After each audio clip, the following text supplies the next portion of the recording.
Et donc on peut avancer, on peut passer aux questions auditeurs si tu le veux bien. Question auditeur, donc on y va. Plein de questions cette semaine également. Une question de Bamzerito qui nous dit: maintenant que la trade deadline est passée et qu'il ne semble pas y avoir de buyout intéressant, que pensez-vous du manque de défenseurs de point of attack des Milwaukee Bucks? En fait, pour moi, c'est pas que le point of attack, c'est qu'ils ont pas des défenseurs. En fait, ils ont pas de joueurs qui savent vraiment opérer dans cette zone. C'est pas seulement qu'ils ont pas les outils physiques, c'est qu'ils sont pas vraiment connectés à la défense, à une défense collective, quoi. Ils font beaucoup d'oublis. Donc, je sais que Malik Beasley ou Lillard, j'ai trouvé un peu déconnecté, en fait, du flow défensif des Bucks. Et c'est pas qu'une question de savoir rester devant ton gars au point of attack, c'est une question de faire les bons choix et les bonnes décisions. Donc, pour moi, ça va au-delà du point of attack, ils manquent de synergie défensive, et ça a été aussi, je pense, dû au changement de coach en début de saison, qui fait que les schémas défensifs ont eux aussi changé, et du coup, je pense que c'est plutôt ça qui pose problème.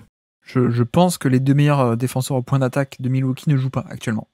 Voilà, parce que peut-être en attaque ils sont moins bons, mais surtout parce qu'ils sont jeunes.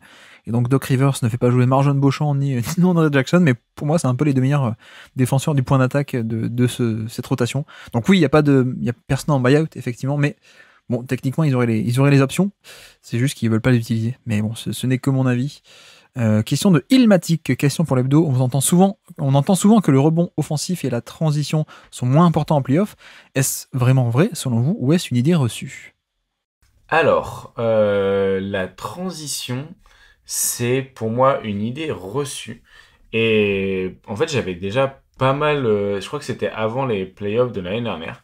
J'avais regardé un peu ou c'était après les playoffs de l'année dernière, je sais plus. Mais en tout cas, j'avais regardé la fréquence de transition d'une année sur l'autre, un petit peu depuis, à peu près depuis la création de Cleaning the Glass ou quelque chose comme ça, et la variation du coup de la fréquence de transition entre la saison régulière et les playoffs, pour justement voir si est-ce que c'est vrai que les playoffs c'est un jeu de demi-terrain et que la saison régulière c'est que de la transition et il suffit de courir vite. Et en réalité, tu perds, allez, 1 ou 2%, je crois, ou peut-être maximum 3% de fréquence de transition une fois arrivé en playoff, mais c'est quand même assez léger. Et je pense que c'est plutôt les schémas qui sont différents une fois les attaques en demi-terrain, une fois que le demi-terrain est entre guillemets placé et que tu rentres sur du demi-terrain, je pense que le demi-terrain est lui différent des playoffs à la saison régulière, mais je pense pas qu'il y a un tel changement et que ça perd en importance une fois arrivé les playoffs, la transition. Au contraire, on l'a vu dans un match serré, par exemple, Clippers-Lakers que tu as mentionné tout à l'heure. Ça aurait pu être un match de playoff, et c'est pas l'équipe qui est la meilleure sur demi-terrain qui a remporté le match, en fait. Je trouve qu'il y a un peu ce truc-là il n'y a pas de bouton switch on et switch off une fois arrivé les playoffs. Ça reste des équipes NBA il n'y a pas un truc qui change, il n'y a pas un alternateur, quoi. Et pour le rebond offensif, je trouve qu'au contraire, c'est peut-être encore plus important en playoff. Et parce que ça joue beaucoup sur des match-up, le rebond offensif.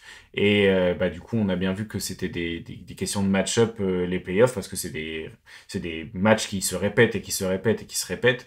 Et du coup, je pense que tu peux encore plus influer sur la match-up. Et pour moi, le rebond offensif, c'est un des outils où tu utilises une match-up favorable, ou en tout cas, tu essayes de la cacher si tu ne l'as pas. Donc, non, concrètement, à la réponse, à la Oui. question. C'est vrai que sur une série de playoffs, ça dépend tellement du match-up particulier. Même si Azad dit la match-up, hein, ça, on n'arrivera pas à le faire changer. Désolé. Mais non, non, en plus, on s'en fiche, mais ça dépend tellement du match-up que même une simple particularité peut passer de gadget à conséquent. Et notamment le rebond offensif d'Enix contre les Cavaliers. Par exemple, même si c'était pas que ça, il y a aussi une question de spacing, mais voilà, ça peut être amplifié. Mais par contre, c'est vrai que juste un des chiffres, hein, la fréquence d'action en demi-terrain versus transition en saison régulière l'an dernier, 79,5% des actions étaient sur demi-terrain, 79,5% en saison régulière. En playoff, c'était 80%. Ok. Voilà. Donc, On n'est pas sur des gros changements. Bon, après, c'est des moyennes, évidemment. Oui. Mais c'est vrai qu'il y a un peu ce truc de rebond offensif pour moi et transition. Encore une fois, ça dépend tellement du match-up. Si tu as une mauvaise défense en transition, peut-être que tu vas essayer d'insister. Ou si tu as une mauvaise défense au rebond, tu vas essayer d'insister. Mais surtout, il y a un peu comme dit, il y a toujours ce légende, je sais pas, mais on répète tous ce truc qu'on a entendu, et donc on le répète, le jeu se ralentit en playoff. Comme on l'a entendu, on le répète. Voilà. C'est comme il vaut mieux rester 4 ans à la fac parce que ça forme des meilleurs joueurs. On n'est pas sûr, il y a des échecs, on sait pas, mais en tout cas, tout le monde le répète. Mais non, juste pour aller au fond des choses, comment se crée une transition ? C'est soit sur un turnover, soit sur une équipe qui accélère après un rebond défensif. Pourquoi est-ce que ce serait différent en playoff ? Qu'est-ce qui fait que ça veut dire qu'en playoff, quand tu perds la balle, les mecs reviennent plus vite, ou alors tu perds la balle, il y a pas quelqu'un qui peut partir tout seul. Non, mais je sais pas, non, mais je dis pas ça trop ironiquement, mais il y a rien qui change en fait. Tu perds la balle et un mec qui part tout seul, ou alors il y a un mec ça crée un 3 contre 2. Bon, il est 3 contre 2, c'est pas parce que c'est les playoffs que tu te dis il faut que je revienne plus vite. Enfin, tu peux te le dire, mais ça veut pas dire que tu peux y arriver, quoi. Voilà, il y a plein de situations comme ça. Je sais pas pourquoi tu te marres, mais moi je suis très concret. Mais du coup, voilà.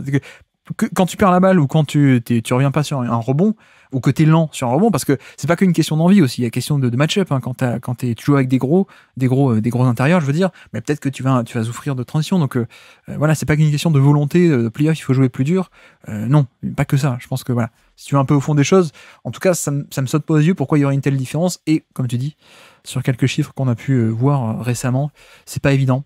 Mais voilà pour la question de Illmatic. Et donc question maintenant de Willmatic. On en a deux, il y a un W en plus cette fois. Question de Willmatic.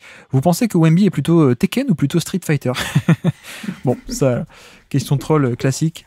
Mais non, parmi les bonnes attaques de la ligue théorique ou actuelle, laquelle selon vous se transcrit le moins bien en playoff ? Je pense qu'il veut dire se transpose en playoff, mais il est canadien. Attaque rapide, transition d'Indiana, le jeu à 3 des Suns, tout le monde peut faire des écrans d'OKC, etc. Qu'est-ce que t'en penses, Azad ? En vrai, l'attaque de Boston, je pense que ça peut potentiellement être problématique en playoff comparé à la saison régulière, parce que t'es sur des plus petits échantillons, et du coup, vu que t'as une grosse partie de 3 points, t'as une grosse partie de variance, et plus t'as des échantillons qui sont petits, plus ta variance elle peut être forte, et on a déjà vu l'année dernière que ça peut poser problème. Donc pour moi, une attaque qui se base sur beaucoup de variance pourra potentiellement plus de problèmes sur des plus petits échantillons. Donc ça, c'est peut-être plus pour l'aspect théorique de la question. Ensuite, sur l'aspect un peu plus des équipes actuelles, pour moi, une équipe qui aurait peut-être plus de mal en attaque et quand même qui est une bonne attaque cette année, je pense peut-être à Milwaukee, où tu vois qu'elle est la 5e attaque cette saison, et je trouve que les attaques autour de Giannis se transmettent pas forcément toujours très bien en playoff, parce que du coup tu peux faire vraiment des schémas en fonction de tes match-ups possibles autour de ça. Et la dernière qui est pas vraiment une top attaque, mais qui est quand même dans le top 15, c'est l'attaque des Pelicans, qui manque cruellement de spacing et qui fait un peu son beurre en saison régulière grâce à une bonne défense, mais je sais pas à quel point tu arriveras à continuer ça selon ta match-up en playoff. Donc voilà un petit peu pour moi les 3 attaques qui peuvent se casser la gueule en playoff, ce serait Boston, Milwaukee et les Pels. Oui, sur les attaques qui se transposent le moins bien, je pense que c'est les attaques qui ont beaucoup de transition, parce que comme tout le monde le sait, en playoff, le jeu se ralentit. Alors, j'ai pas fait exprès, mais l'enchaînement des questions est génial.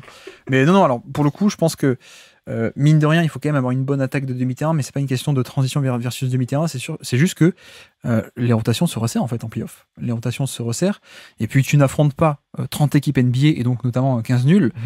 Tu affrontes des équipes du top 15, et plus ça monte en tour, plus tu affrontes des équipes fortes. Donc non seulement c'est des équipes de plus en plus fortes, donc a priori des défenses de plus en plus fortes, mais en plus avec des rotations plus serrées, et puis plus d'enjeux. On sait que voilà, il y a moins de batailles stratégiques, il y a moins de d'exagération ou d'ambition peut-être dans certains schémas en saison régulière qu'en playoff. C'est moins important, on le sait, hein, c'est comme ça. Donc ça veut pas dire qu'il n'y a pas de tactique du tout en saison régulière, mais mine de rien, il y a quand même des coachs qui prennent de plus grandes mesures en playoff.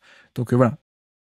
Question de Sixella. Quel joueur a le plus de potentiel pour être le Kevin Looney des prochains playoffs 2024, donc le joueur de fond de banc qui va pouvoir briller sur une série en raison du match-up tactique avant de revenir à son niveau normal la saison suivante? Pas mal. Pas mal. Oh putain, c'est une bonne question. DeAndre Jordan, peut-être. Oui, selon la match-up. Qui c'est qui pourrait... Non, je sais pas, parce que genre le Josh Okogie, tu vois, qui a un rôle un peu plus important que Kevon Looney tout de même, mais tu vois, Josh Okogie, si t'affrontes Dallas, il peut te faire 40 minutes en tant que défenseur du point d'attaque de Doncic, peut-être, tu vois, ou un truc comme ça, je ne sais pas. J'allais dire Royce O'Neal, tu vois. J'allais dire Royce O'Neal, mais oui, ça se rejoint un petit peu dans l'idée du mec qui peut jouer des grosses minutes sur la star adverse. Bah, après, Royce O'Neal, c'est quand même un mec qui a déjà fait 3-4 saisons à plus de 30 minutes par match en playoff, quoi. Donc, pour moi, c'est un peu plus Ouais, déjà un titulaire, ok. Royce O'Neal. Oui, ouais. Non, mais j'aurais dit Precious Achiuwa pour le statut, mais sauf qu'il a déjà les minutes, en fait. Donc, bon, je sais pas. George Niang, peut-être. Est-ce que George Niang, ça peut pas être la star d'un spacing en playoff? Bah tu vois, j'allais dire Okoro qui se révèle après Oui. cette cassé la gueule l'année dernière justement un petit peu en playoff, là qui se révèle parce qu'il a fait des progrès. D'ailleurs, ça vaudrait le coup. Faut regarder après, faut vraiment avoir envie de regarder Okoro jouer de manière régulière, mais de faire un scouting parce qu'il y a quand même des progrès, je trouve, balle en main. Et dans la manière dont il approche l'attaque, moi je trouve qu'avant c'était un joueur qui n'arrivait pas à mettre un pied devant l'autre en attaque et surtout qui n'arrivait pas même pas à dribbler entre guillemets. Ouais. Et là qui arrive à faire beaucoup plus de choses diversifiées en attaque. Donc pourquoi pas un joueur comme ça avec qui peut selon la match-up avoir un rôle vraiment majeur alors qu'on l'attendait pas. Peut-être tu vois même un joueur contre un joueur des Celtics, Sam Hauser, qui pourrait, selon une match-up, être beaucoup plus utilisé qu'en saison régulière. Oui. Et tu vois, par exemple, je pense à Miami, par exemple, où je pense Oui. que contre une série contre Miami, Pritchard doit pas être sur le terrain. En tout cas, je comprendrais pas l'utilité. Alors que Sam Hauser pourrait récupérer ses minutes un petit peu et en plus, une match-up beaucoup moins défavorable et un peu se révéler dans un rôle de pas trop négatif en défense et vraiment très positif pour l'attaque collective. Donc voilà. Est-ce que Bol peut pas jouer sur une série? Je ne sais pas. Non, je pense que ça va être Miami, évidemment. Ça va être genre, je sais pas, Delon Wright qui est à 50 minutes par match sur une série, et puis voilà. Quoique avec Miami, ça redescend pas, ça. C'est juste qu'ils sont bons que à Miami. Amir Kofi. Mais voilà. Amir Kofi, que j'aime beaucoup, moi, Amir Kofi. Oh, les hipsters team, Amir Kofi. Mais ouais, effectivement. Question de Dismaël. J'entends souvent que Zion a le potentiel pour être le joueur star d'un contender, mais est-ce vraiment réaliste si on le compare à Giannis? Je trouve qu'il y a des similitudes en attaque, et on a vu les limites de Giannis en playoff, alors qu'il joue avec un pivot quasi idéal, et de très gros compromis en défense pour Zion. Qu'est-ce que tu penses du cas de Zion? Est-ce qu'il peut vraiment être un top 10 NBA? Ouais, je pense. Mais pas top 5. On peut dire ça, on peut dire top 10 mais pas top 5, ça passerait. Mais C'était ce que je disais à la draft, moi. C'était mon avis à la draft, et je me faisais taper dessus par le draft Twitter. Mais pourquoi? Parce qu'ils les voyaient plus haut, plus bas? mais non, mais parce que alors peut-être que j'avais un biais sur le côté, ça manque de pull-up, mais au-delà de ça, je pense que comme Dismaël l'explique, il y a aussi une question de compromis, parce que en attaque, tu as envie qu'il y ait du spacing pour Zion, donc il faut que tu aies un intérieur à côté qui apporte du spacing, mais en même temps, défensivement, tu as aussi envie qu'il y ait quelqu'un qui défende, parce que Zion ne pourra pas défendre en tant qu'intérieur, donc c'est finalement pas si facile que ça à trouver, quoi. C'est un peu les fameuses, comme on disait à l'époque, il y a presque 10 ans, les licornes, quand le terme a commencé à apparaître, c'est ça, un peu. Mais voilà, il te faut quand même, il te faut un Brook Lopez, il te faut un Wendell Carter Jr., il te faut un truc comme ça, mais ça va coûter cher, quoi. Chet Holmgren.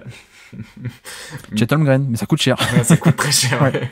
Ça coûte presque plus cher que Zion bientôt, je pense. Mais en vrai, c'est marrant qu'il parle de Yanis parce que je regardais des on-off un peu variés voilà, dans la semaine.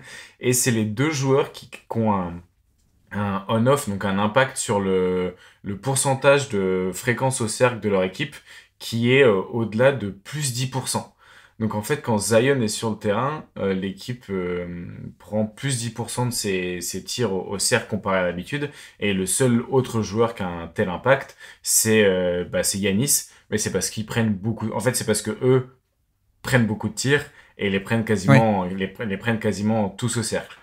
Et il y a un truc que j'ai vu passer sur Zion qui était assez intéressant, c'était sur le fait qu'il provoque moins de fautes cette saison que les saisons précédentes, parce qu'il est un peu moins dans la verticalité et dans l'horizontalité quand il attaque le cercle, mais il se décale un peu plus qu'avant. Il a un petit peu ce truc d'aller chercher le lay-up, ou en tout cas d'éviter d'être trop au contact pour pouvoir s'offrir un peu plus d'espace, mais du coup, il y a un peu moins de shooting fall percentage et de free throw rate plus, et ça, c'est assez emmerdant parce que c'est quand même une des grosses parties de son impact offensif, et c'est vrai que son impact offensif en termes de on-court et même de on-off cette année est un peu moins bon que les années précédentes. Mais après, au-delà même de la question de comment l'optimiser, ça va pas être facile, il y a aussi la question de, imagine le contexte est parfait, est-ce que Zion a les qualités pour, genre, t'en fais un système héliocentrique, est-ce que il peut être le moteur offensif d'une attaque d'ultra élite? Peut-être qu'il y a des questions, parce qu'en effet, pour moi, la comparaison avec Antetokounmpo, là où elle est pas bonne, c'est le différentiel de taille, quoi. Et que, ok, Zion, il a pas de pull-up, etc. Il a d'autres qualités, mais il a pas la taille de Giannis, il a pas l'envergure de Giannis, donc je suis pas sûr qu'il soit à ce point implacable quand il va au panier ou sur drive, quoi. Donc, c'est là-dessus où, quoique, je sais pas, parce que Zion a quand même fait des scores déjà d'efficacité qui sont démentiels, donc je sais pas, surtout que j'aime bien le passing, moi, de Zion, j'aime beaucoup son passing, donc ouais, sur le niveau intrinsèque, je l'exclus pas. Et tu vois, c'est pas un passeur genre Doncic ou LeBron. Bon, ben voilà, on a actuellement un exemple en NBA qui s'appelle SGA, chez Gilgeous-Alexander, qui est pas un passeur de type créatif incroyable, mais c'est juste la dangerosité de son drive qui crée les décalages, et ensuite, comme c'est bien optimisé, bah, ça peut créer de très bonnes attaques et de très bonnes équipes. Donc, ouais, sur le modèle SGA, j'ai pas de mal à voir Zion faire pareil. Et puis, question aussi intéressante, quels sont les joueurs inefficaces qui apportent le plus de valeur en attaque selon vous? Question sponsorisée par Paolo Banchero. Non, question de Paolo Banchero, pardon. Joueur inefficace qui apporte en attaque. Marcus Smart, c'est longtemps que je l'avais pas posé. C'est vrai. Inefficace dans le sens avec un assez gros volume, ou même sans volume, il peut apporter de l'efficacité. Sans forcément un gros volume, je pense. T'as des joueurs qui te viennent en tête, toi, pendant que je me gratte un peu les méninges? Non, mais c'est comme tu dis, un peu des profils smart, un peu, du coup, un peu connecteurs, sans doute, qui font du bien. Ouais. Ou alors, même dans un volume un peu plus gros, mais tu vois, Bam Adebayo est pas forcément hyper efficace, mais pour moi, c'est largement positif, parce que c'est autour de lui que tu peux aussi organiser une attaque. Il y a tout le passing, les dribble and off, les décisions, donc il est pas si efficace que ça, mais il est quand même très valuable en attaque, quoi. Kyle Anderson? Ouais, Kyle Anderson aussi, ouais. Mais ça va être, comme dit, ce profil sans doute un peu connecteur, parce que à partir du moment où tu prends beaucoup de ballons, il vaut mieux être efficace quand même, pour apporter de la valeur. Mais je sais pas, non, mais ce genre de truc, Wiggins malheureusement est inefficace. Jalen Johnson, qui est pas encore très efficace en attaque aussi, mais qui apporte petit à petit. Donc ouais, clairement, de toute façon, c'est les mecs dont vous aviez parlé avec Tom dans l'épisode des connecteurs, clairement. Jaden Springer, d'ailleurs, qu'est-ce qu'il devient à Boston? Il joue ou pas, Jaden Springer? Oh, le pauvre petit, je crois qu'il a joué que quelques minutes. Ça va pas donner grand-chose à mon avis. Il ferait mieux de l'envoyer en J-League, un petit peu s'amuser, parce qu'il a joué... il a joué 12 minutes, je crois. Et Tillman, d'ailleurs? Qu'est-ce qu'il fait, Xavier Tillman? Qu'est-ce qu'il fait?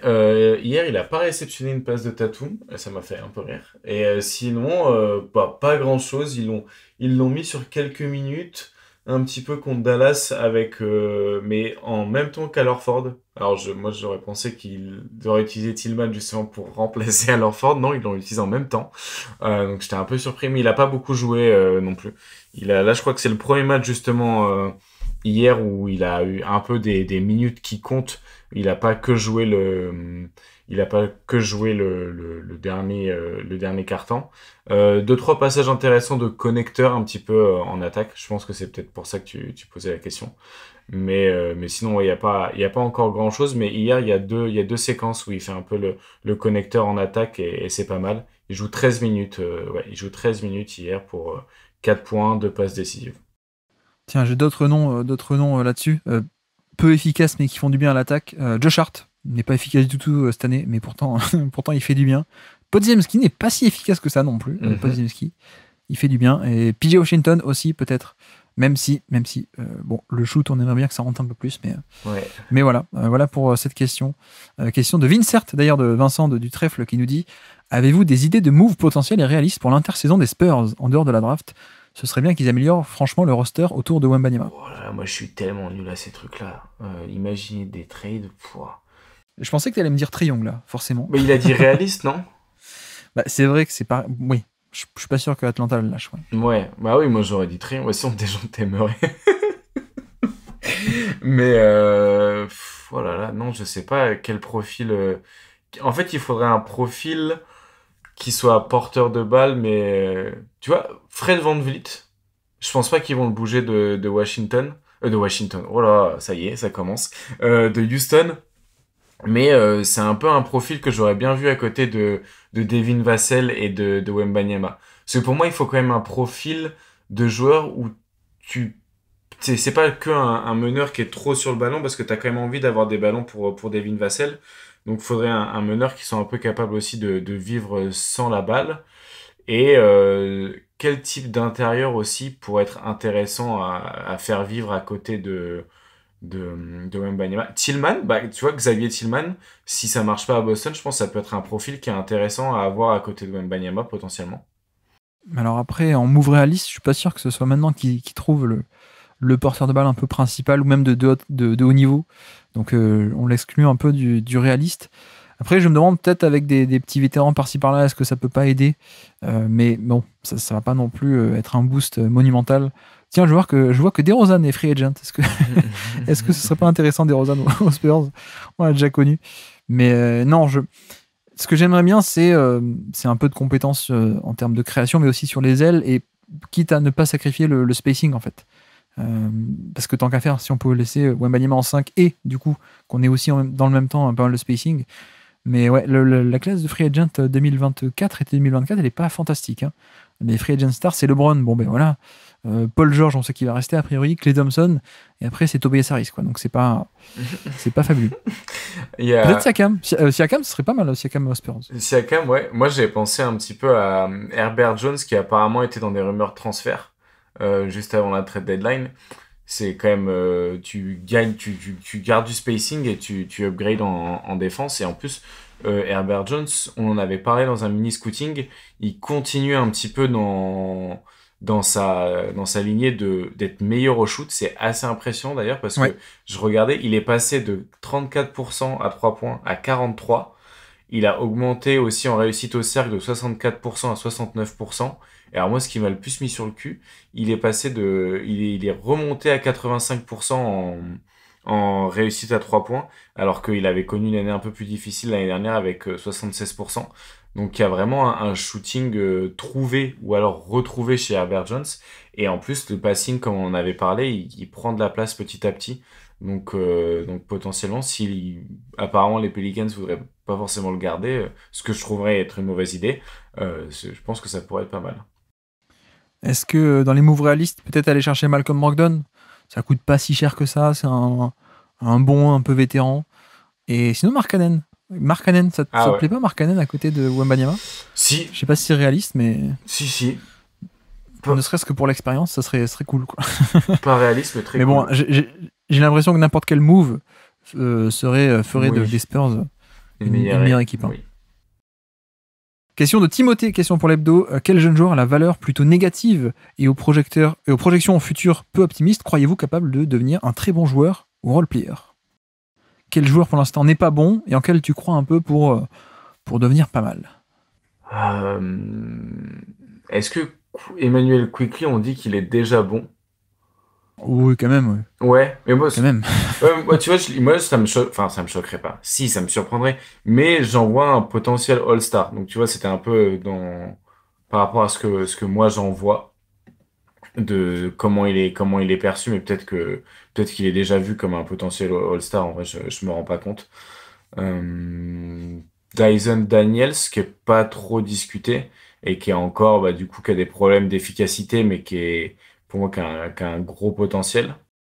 Ouais, je pense que tout le monde l'aime bien. On sait qu'il est bon, quoi, déjà. Je suis pas sûr qu'il soit vu comme mauvais. Je pense que ce serait... Est-ce que tu vois, à terme, Jalen Green devenir bon, quoi, par exemple? Par exemple. Bah, pour moi, j'ai l'impression qu'il y a des choses qu'il fait bien, c'est juste qu'il fait beaucoup, enfin, j'ai l'impression qu'il lui manque un peu peut-être de rigueur ou alors d'avoir un... En fait, il a beaucoup de déchets dans son jeu, mais du coup, c'est des déchets que tu peux éliminer. Est-ce que le reste qui va autour peut être très bien, quoi.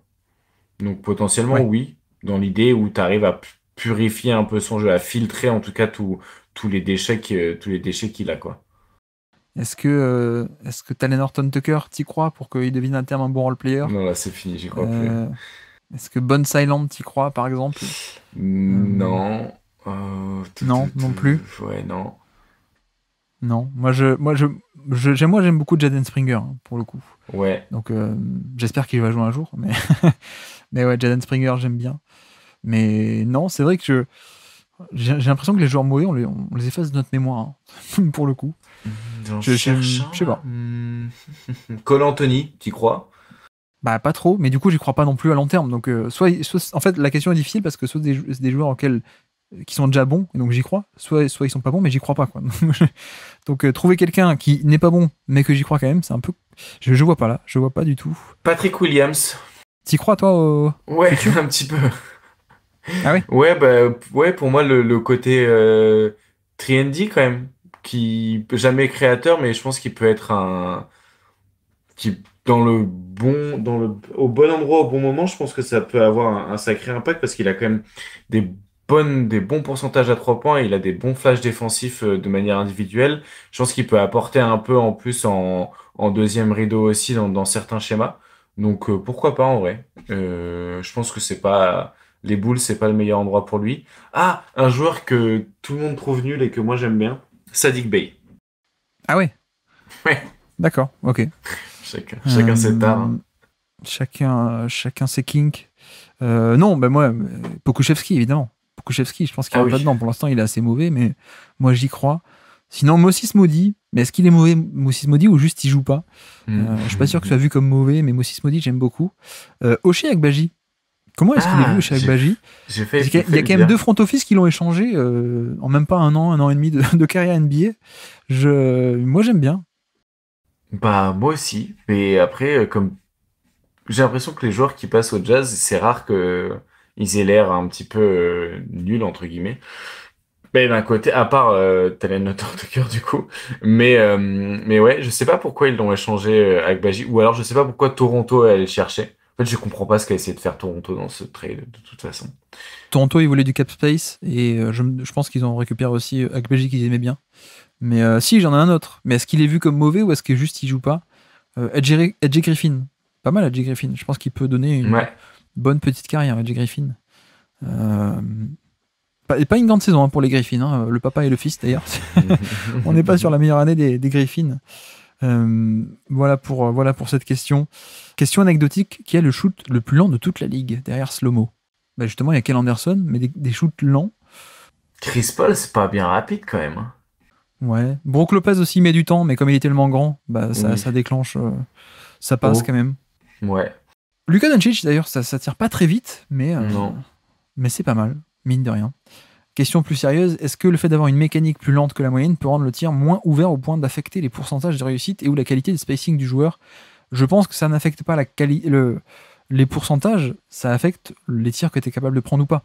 Donc, Oui. les tirs, si tu les prends, c'est que tu es ouvert. Par contre, ça peut affecter le fait que, ben non, je fais mon step back où j'essaie de déclencher, et en fait, non, Mm. je déclenche pas parce que tu as littéralement le mec qui est nez à nez avec toi, quoi, il respire, il respire sur toi tellement il est proche, donc non, tu déclenches pas le tir, en fait. Donc, voilà.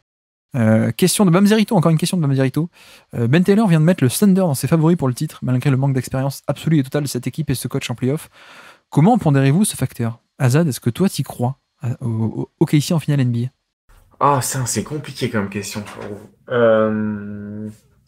J'ai presque envie de dire oui. J'ai presque envie de dire oui. J'ai envie de dire oui. En fait, je vais dire oui parce que j'ai pas envie de dire non sous prétexte que ils sont trop jeunes et que ils ont pas fait leurs armes avant playoff et du coup ce serait impossible que les gars ils arrivent à gagner dès la première fois. En vrai, j'ai pas envie de dire non parce que c'est jamais arrivé. Donc je vais dire oui, j'y crois. C'est compliqué parce que je sais pas si. On essaie toujours de dire il faut pas avoir de biais et tout ça, mais en même temps, les biais, c'est inconscient. Donc, et je sais pas si je leur mets une taxe de la jeunesse, justement. Mm. Mais en même temps, tu vois, si on regarde pas mal d'autres chiffres, certains trucs disent, bah oui, ils sont quand même très très forts, quoi. C'est pas certains indicateurs disent, non, c'est pas juste une équipe de jeunes, ils sont quand même très forts. Oui. Et je me dis, s'ils font les bons ajustements, ça peut aller loin. J'ai pas de mal à l'imaginer en potentialité. Donc ouais, ils sont jeunes, mais ils sont bons. Ils ont pas mal de profils très différents. Ils ont un coach surtout qui est je trouve excellent, moi. Donc là-dessus, ça me fait pas peur. Ça me fait pas peur de ce point de vue-là. Après, ils ont des faiblesses en tant qu'équipe, bien sûr. Mais le facteur en jeunesse, pour moi, c'est pas une faiblesse. C'est pas ça qui me fait le mettre vers le bas. Ce qui me ferait le mettre vers le bas, c'est genre un match-up contre Denver. Moi, je pense que sportivement, c'est peut-être pas idéal, mais c'est pas la jeunesse, quoi. Je sais pas si tu vois ce que je veux dire. Oui, clairement. Et puis les questions de Tom, pour finir, les questions de Tom, petite jingle. Shai et Trey Murphy ne sont pas appelés par leur vrai prénom historiquement. C'était le cas pour Bill Walker et Magic. Avez-vous d'autres joueurs en tête pour lesquels c'était le cas? Cette question, elle est faite pour toi, Azad. Est-ce qu'il y en a un ancien joueur, désormais coach, qui te vient en tête? Un petit peu, ouais. Du coup, de Glenn Rivers. Exactement. On va pas dévoiler son nom. Si, pour l'anecdote, quand même, parce que faut pas que ça reste une private joke, mais je t'ai appris en direct sur un live Twitch que effectivement il s'appelait pas Doc Rivers. C'était pas son deuxième prénom, Doc. En fait, il s'appelle Glenn Rivers.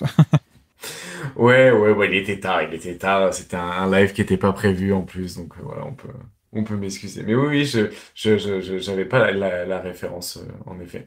Mais d'autres joueurs comme ça, Glenn Baby Davis? Big Baby? Non, mais il s'appelle vraiment Glenn. Oui, c'est vrai, mais Baby, non. Mais on n'en avait pas trouvé un qui s'appelait Karl Marx, ça, justement. Je sais plus qui c'était, par contre. Ah, Max Christie, qui s'appelle Karl Marx. Ah oui, t'as raison. Oui, tout à fait. Tout à fait, c'est vrai. Exactement. Quel est votre top 5 des meilleurs 5e starters de la saison? Le Courtney Trophy, dit-il. Le 5e meilleur starter de la saison. Oh, ça, il faudrait réfléchir. Il faudrait voir qui est le meilleur 5e starter de chaque saison. Je sais pas si ça compte. J'ai envie de le donner à Max Strus. Est-ce que Max Strus, ce serait pas le 5e au Cavs? Mais en fait, c'est un 5e qui est extrêmement bon. Ah ouais, moi je suis vraiment content de sa saison. Je suis vraiment content qu'il soit tombé aux Cavs. Je trouve que c'est vraiment le fit parfait. Je suis ravi. Et je trouve que dans l'animation offensive, comment il est utilisé, ça fit parfaitement avec le front court et avec le back court. Et c'est marrant parce qu'en plus, ce back court avait besoin de liant, ainsi que le front court. Et vraiment, il apporte beaucoup de choses là-dedans. Donc moi, je suis à 100% pour qu'on le donne à Max Strus. Sinon, je l'aurais filé à Terrence Mann. Ouais, à Terrence Mann, clairement. J'allais dire Trey Murphy, mais il démarre pas tous les matchs. Donc, non, je pense que ça se joue entre Max Strus, parce qu'il y a quand même 4 gros titulaires devant lui, mais c'est quand même un très très bon titulaire, Max Strus.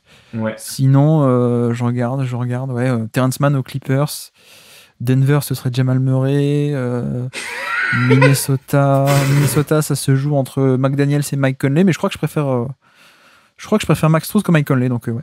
Ouais, très bonne idée. Scott, pourquoi Scott? Non, Scotty Barnes est 12% en dessous de la moyenne à l'IFG percentage sur pull-up. Où êtes-vous sur son jump shot par rapport au moment de sa draft? Moi, je le suivais pas au moment de sa draft. Je sais pas toi. Ah ouais, non, mais tu me poses des questions de draft. Quelle drôle d'idée.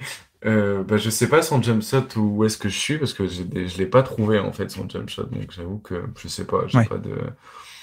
C'est un truc en test, quoi. Genre là, concrètement, il teste des trucs, mais j'ai pas... Enfin, oui, s'il est aussi bas s'il est 72e sur 72, je pense que la réponse, elle est dans la question, en fait. Ouais.